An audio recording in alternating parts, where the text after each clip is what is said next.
What we're looking for in the dining room is ambient lighting that is at least 50-foot candles.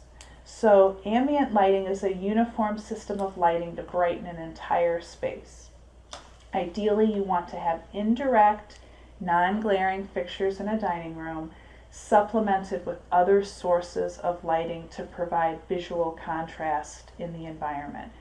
And the required minimum standard for lighting in long-term care is 50-foot candles in the dining room. So if you think of a foot candle, it's the amount of light that one candle 1 foot away from you gives off.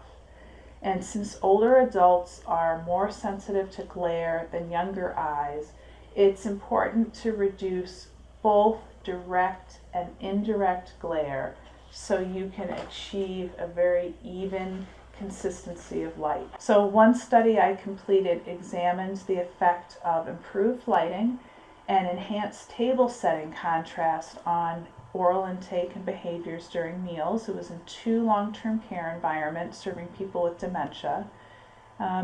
After enhancing the lighting and the table setting contrast, there were improvements both in oral intake and functional abilities during meals at both communities, including a 1,500 calorie increase in the 3-day calorie count in one community. That was an average increase of 1,500 calories. So there was another study done by Koss and Gilmore. They wanted to test a hypothesis that agitation in people with dementia could be triggered by a decrease in the amount of ambient light.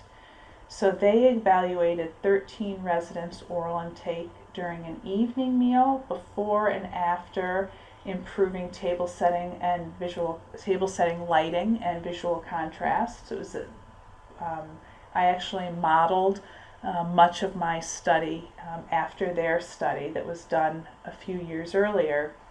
And intake was measured by the nursing staff, and they also measured the number of agitated behaviors that occurred in the day, the evening, and at night. And they found that by enhancing light at the dining room tables and providing table settings with maximum visual contrast, residents with dementia ate more and displayed less negative behaviors than before the changes in lighting.